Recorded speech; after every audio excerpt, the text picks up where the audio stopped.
என் நெஞ்சோடு கலந்த என் இறைவா, என் நினைவெல்லாம் நீர்தானே. என் நெஞ்சோடு கலந்த என் இறைவா, என் நினைவெல்லாம் நீர்தானே. வறண்ட நீளமாய் வாழ்ந்து இருந்தேன், பாலைவனமாய் காய்ந்து கிடந்தேன். வரம் ஒன்று தருவாய் இறைவா, என்னை வளமிக்க நீளமாய் தருவாய். வரம் ஒன்று தருவாய் இறைவா, என்னை வளமிக்க நீளமாய் தருவாய்.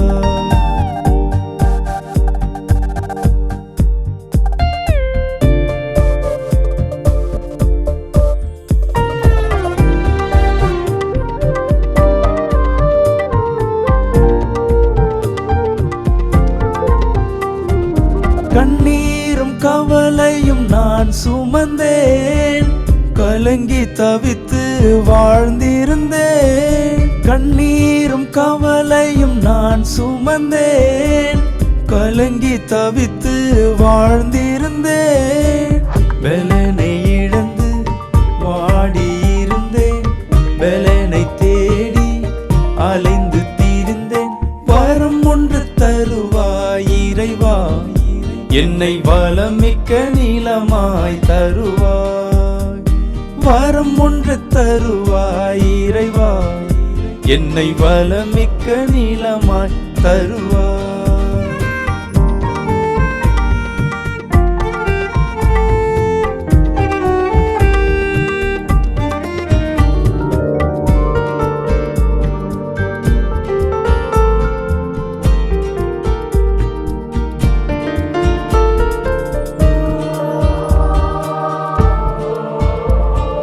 வியாதி வருத்தம் நிறைந்திருந்தேன், சுகத்தை இழந்து வாழ்ந்திருந்தேன். வியாதி வருத்தம் நிறைந்திருந்தேன், சுகத்தை இழந்து வாழ்ந்திருந்தேன்.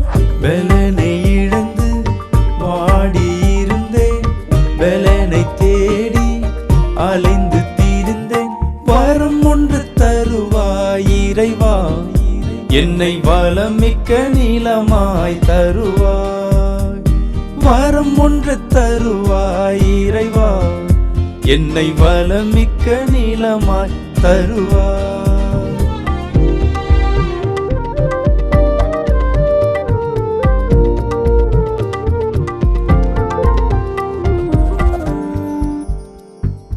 தோல்வியும் நஷ்டமும் சூழ்ந்திருந்து, உறவு என்னை வெறுத்திருந்து. தோல்வியும் நஷ்டமும் சூழ்ந்திருந்து, உறவு என்னை வெறுத்திருந்து. பலனை இழந்து வாடியிருந்தேன், பலனை தேடி அலைந்து திரிந்தேன்.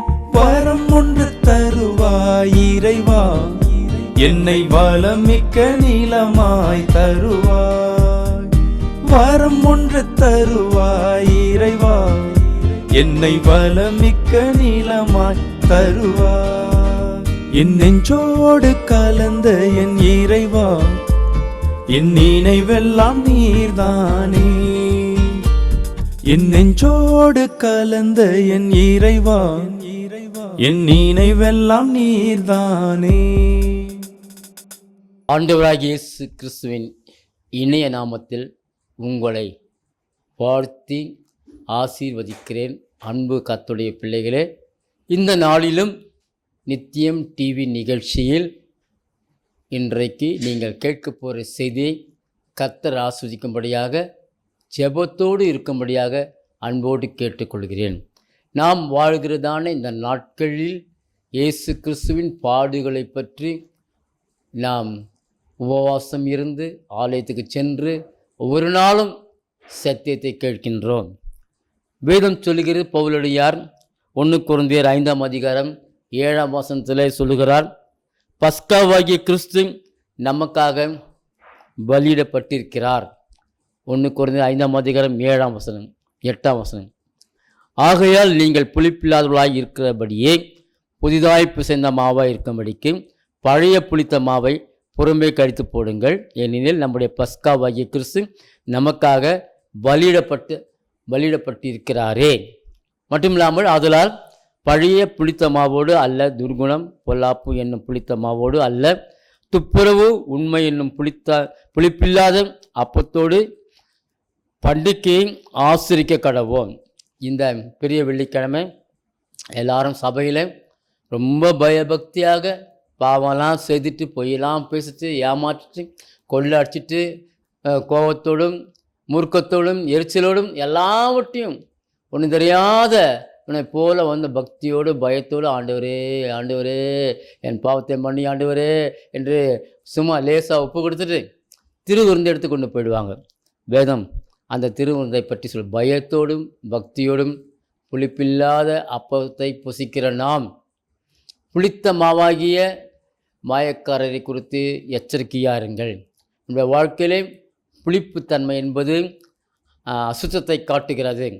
ஆகவே தான் அந்த புளிப்புத்தன்மை மாற்றுவதற்காக தேவனாய கர்த்தர் பழைய ஏற்பாட்டில் சொன்னார். இஸ்ரவேல் ஜனங்கள் 430 வருஷம் அடிமையிலாக இருந்து புறப்படும் பொழுது நீங்கள் கையிலே ஒரு தடி பிடித்து கொண்டு அப்பத்தை புசித்துவிட்டு பஸ்கா இறைச்சியை சாப்பிட்டுவிட்டு கசப்பான கீரையை நீங்கள் சாப்பிட வேண்டும். இந்த கசப்பான கீரை என்பது இந்த புளிப்புள்ள அப்பத்தை புளிப்பாகிற நிலைமை மாற்றிவிடும். அதுதான் கேஸ்ட்ரிக் என்று சொல்வார்கள். சில நேரம் பிரியாணி சாப்பிடும் பொழுது புளி ஏப்பம் வரும், சரியாக ஜீரணமாகாதபடி. நல்ல ஜீரணமாகி அது வெளியாக அந்த பச்சை கீரையை சாப்பிடும்படியாக, கசப்பான கீரையை சாப்பிடும்படியாக சொல்வார்கள். கசப்பு என்பது நம்ம வாழ்க்கையில் தேவனுடைய விரும்பாத காரியங்கள், பாவங்கள், குறைகள், குற்றங்கள் இதெல்லாம் நாம் நீக்கிவிட வேண்டும். அன்பு கர்த்தருடைய பிள்ளைகளே, பாடுகள், மரணம், உயிர்த்தெழுதல் நற்செய்திகளில் கடைசி பகுதியில் காணப்படுகின்றன. இவ்வரலாற்று பகுதியில் நற்செய்தியாளர்களும் பல வேற்றுமைகளும் ஒற்றுமைகளும் காணக்கூடும். சமநோக்கு நற்செய்திகள் மூலம் ஏறக்குறைய பல விவரங்களை நாம் ஒரே விதமாய் தெரிந்து கொண்டோம். சினாப்டிக் காஸ்பிள் சொல்வார்கள். ஒருத்துவ ஒரே மாதிரி இருக்கும். 3 இடத்துல ஒன்றில் மட்டும் வேறு மாதிரி இருக்கும். அது முக்கியத்துவம் கொடுத்துருப்பார்கள் ஒரே மாதிரி. அன்பு கர்த்தருடைய பிள்ளைகளே, இங்கே நாம் பார்க்கும்பொழுது யூதருடைய வருடாந்திர பண்டிகைகள் 3இல் கடைசி பண்டிகை புளிப்பில்லாத அப்ப பண்டிகை. இப்பண்டிகையில் ஆண்கள் யாவரும் எருசலேமுக்கு போக வேண்டும். யாத்திரையாகம் 12ஆம் அதிகாரம் 43ஆம் வசனம், உபாகம் 16ஆம் அதிகாரம் 1ஆம் வசனம். இப்பண்டிகையின் பெயர் பஸ்கா. பஸ்கா என்றால் பலியாகும் ஆடு என்று பெயர். ஆகவே தான் உங்களுக்கு ஒரு பேருண்மையை சொல்லுகிறேன். முஸ்லிம்கள் தங்கள் தொழுகைக்கு அழைக்கப்படும் பொழுது ஆண்கள் மட்டுமே தான் போவார்கள், பெண்கள் போக மாட்டார்கள். இது யூத பாரம்பரிய வழக்கம். ஆகவே தான் அந்த கடைசி பண்டிகை புளிப்பில்லாத பஸ்கா பண்டிகைக்கு ஆண்கள் யாவரும் எருசலேமுக்கு, எல்லா ஊரிலிருந்து எருசலேமுக்கு வருவார்கள் என்று வேதம் சொல்லுகிறது. ஆகவே ஆபீப் என்னும் நீசான் மாதத்தில் 14ஆம் தேதி மாலையிலே, அதாவது 15ஆம் நாளின் தொடக்கத்திலிருந்து 21ஆம் நாள் வரை 7 நாட்களாக இப்பண்டிகை கொண்டாடப்படும். யூதரின் நாட்கள் மாலை 6 மணிக்கு பின்னர் தான் துவங்கிறது. சாயங்காலமும் விடியற்காலமாகி ஒரு நாள் என்று சொல்லப்படுகிறது. இந்த 7 நாட்களும் புளிப்புள்ள எந்த ஆகாரமும் வீட்டில் இராது. லேவியராகம் 23ஆம் அதிகாரம் 5 முதல் 6 வசனங்கள் கூறப்படுகிறது. ஆகவே தான் இவ்விருந்துடன் இப்பண்டிகை தொடங்கும். புளியிடப்பட்ட ஆட்டு மாம்சத்தையும் புளிப்பில்லாத அப்பத்தையும் கசப்பான கீரையும் உணவாக கொள்வார்கள். சமீபித்தது என்று லூக்கா கூறுவதை பார்க்கும். இன்னும் 2 நாட்கள் இருக்கின்றன என்று மத்தேயும் 26ஆம் அதிகாரம் 2ஆம் வசனத்தில், மார்க்கு 14ஆம் அதிகாரம் 1ஆம் வசனத்தில் கூறுகிறார். அதாவது செவ்வாய்க்கிழமையிலிருந்து 2 நாட்கள், வியாழன் மாலையில், அதாவது நிசான் மாதம் 14ஆம் நாளில் பஸ்கா ஆடு பலியிடப்படும். மாலையில், அதாவது 15ஆம் நாள் தொடங்கும் பொழுது பஸ்கா உணவு புசிக்கப்படும். இப்பண்டிகையை ஒரு தனி பண்டிகை எனினும் பின்வரும் 7 நாட்களில் புளிப்பில்லாத அப்பம் உண்ணுவதால் பஸ்கா எனப்பட்ட புளிப்பில்லாத அப்ப பண்டிகை என்று லூக்கா எழுதுகிறார். பாருங்கள், இப்போ ரமலான் என்று சொல்வார்கள். 40 நாள் அவர்கள் முஸ்லீம்கள் உணவு அருந்த மாட்டார்கள். காலை 6 மணி முதல் மாலை 6 மணி வரைக்கும் சாப்பிட மாட்டார்கள். எவ்வளோ பக்தியாக இருக்கிறாங்க பார்த்தீங்களா? நீங்கள் இருக்கிறீங்களா? நம்ம 40 நாள் பக்தியாக இருப்போம். 41 நாளில் கறி, பிரியாணி, சிக்கன், அது மட்டன் போட்டு நல்லா வளசுவோம்.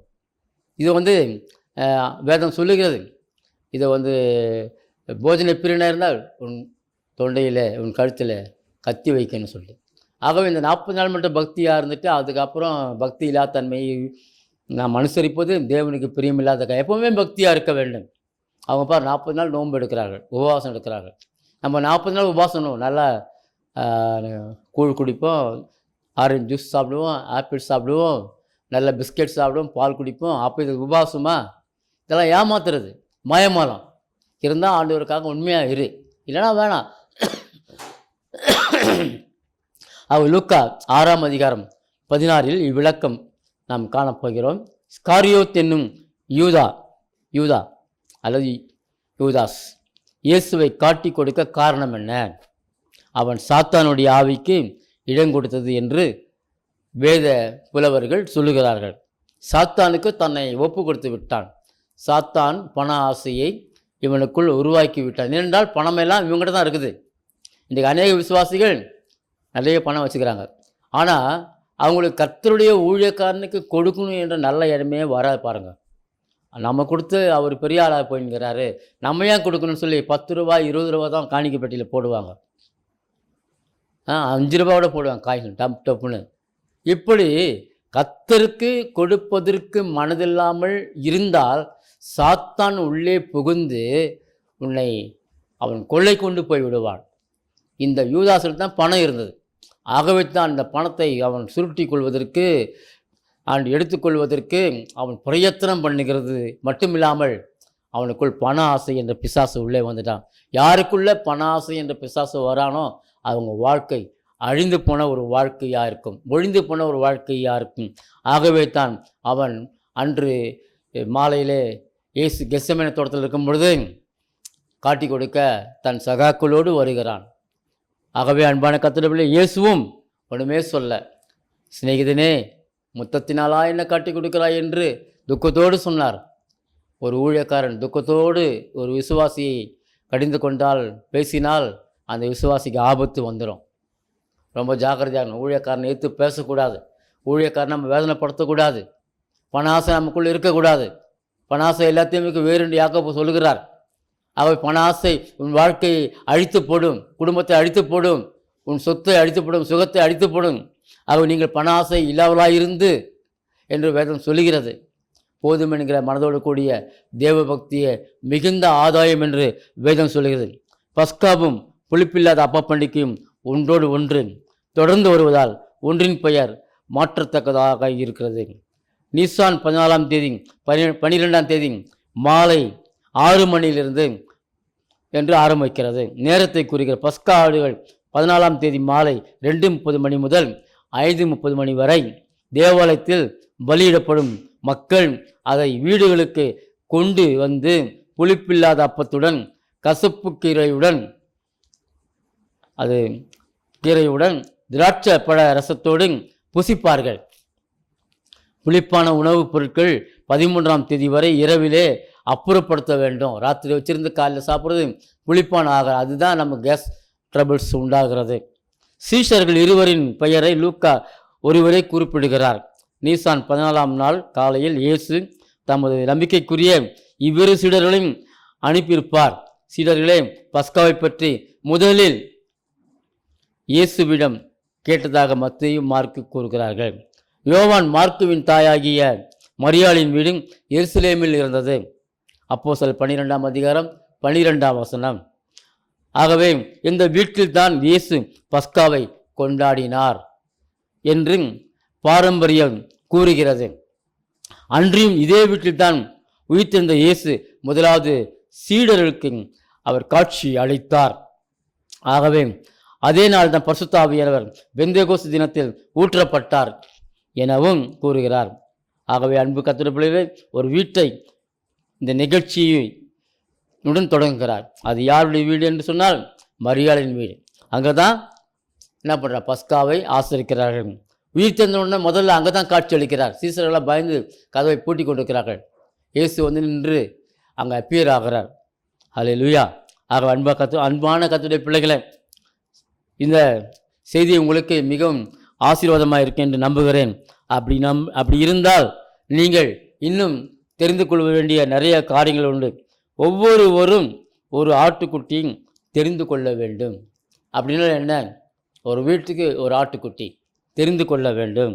யாத்திராகம் 12ஆம் அதிகாரம் 13ஆம் வசனம், பஸ்காவாகிய கிறிஸ்து நமக்காக பலியிடப்பட்டிருக்கிறார். 1 கொரிந்தியர் 5ஆம் அதிகாரம் 7ஆம் வசனம்.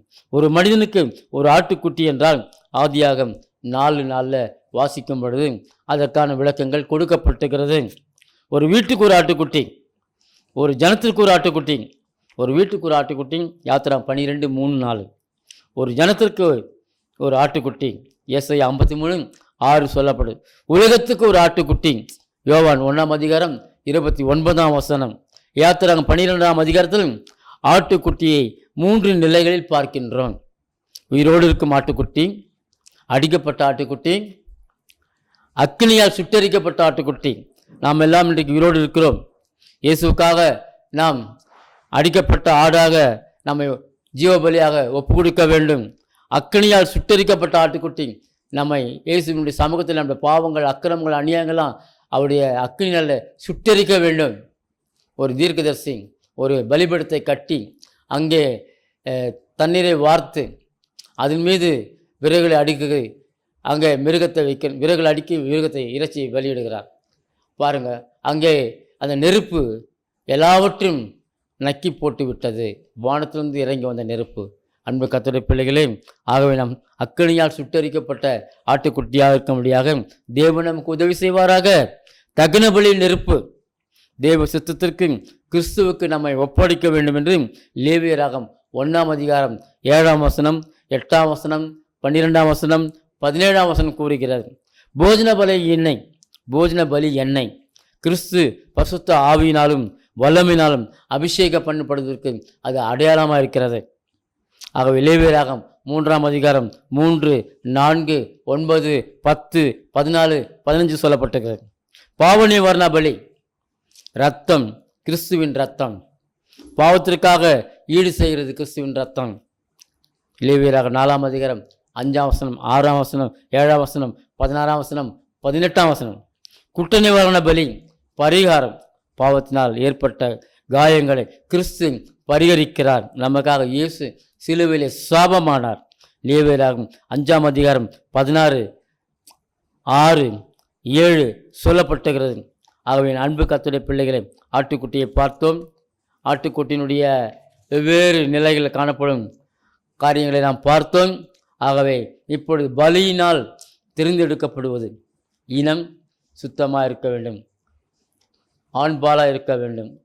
விளக்கம், எந்த ஒரு பழுதும் இல்லாமல் ஒரு ஆடு தெரிந்து கொள்ளப்பட்டால் அது சுத்தமாக இருக்க வேண்டும், பழுதற்றதாக இருக்க வேண்டும், அது ஆணாக இருக்க வேண்டும், அது எந்த ஒரு பழுது இல்லாமல் இருக்க வேண்டும் என்று லேவியராகம் 1ஆம் அதிகாரம் 2ஆம் வசனம் 3ஆம் வசனம் கூறுகிறது.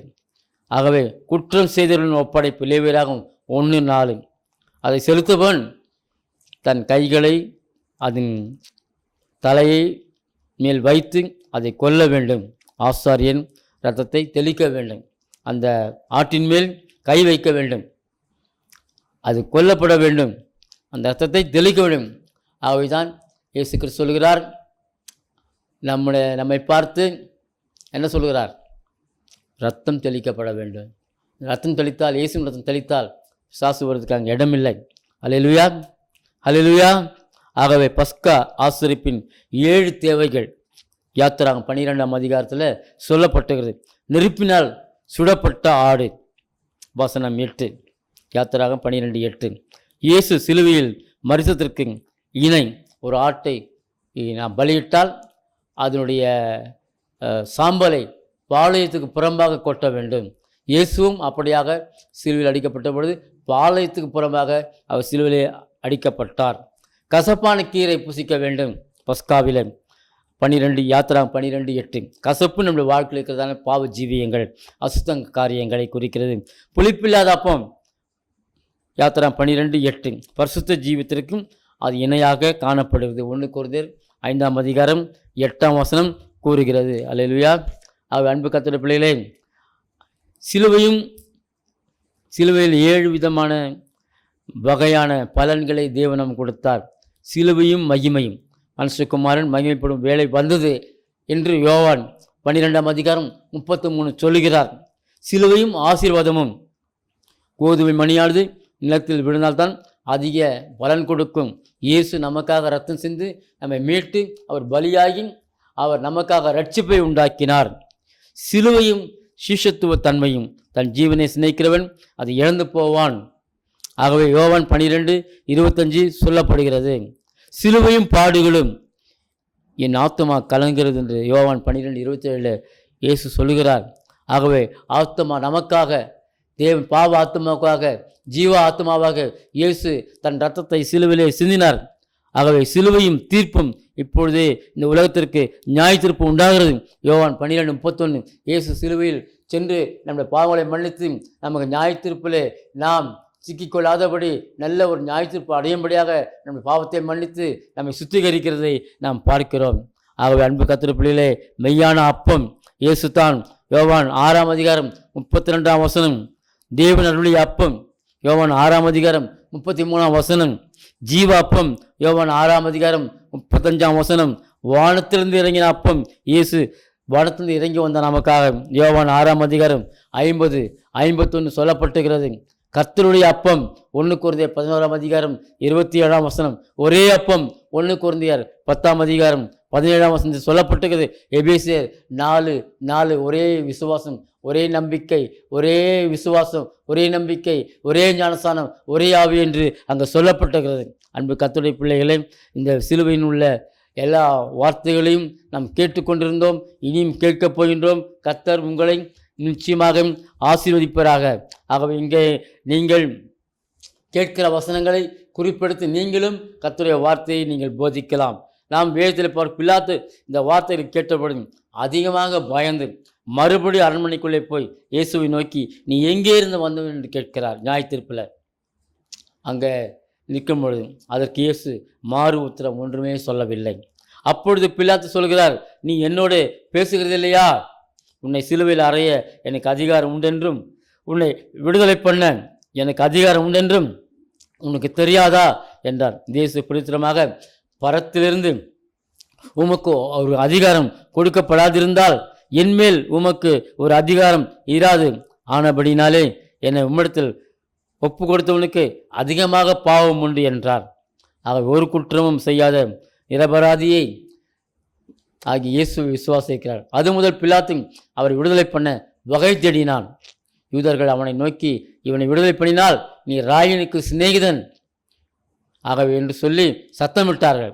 பிலாத்து இந்த வார்த்தையை கேட்டபொழுது இயேசு வெளியே அழைத்து வந்து தளவரிசைப்படுத்தின மேடை என்னும் எபிரேய பாஷையில் கப்பத்தா என்று சொல்லப்படுகிற இடத்திலே நியாயஸ்தானத்தின் மேல் உட்கார்ந்தான். அந்த நாள் பஸ்காவுக்கு ஆயத்த நாளும் ஏறக்குறைய 6 மணி நேரமாய் இருந்தது.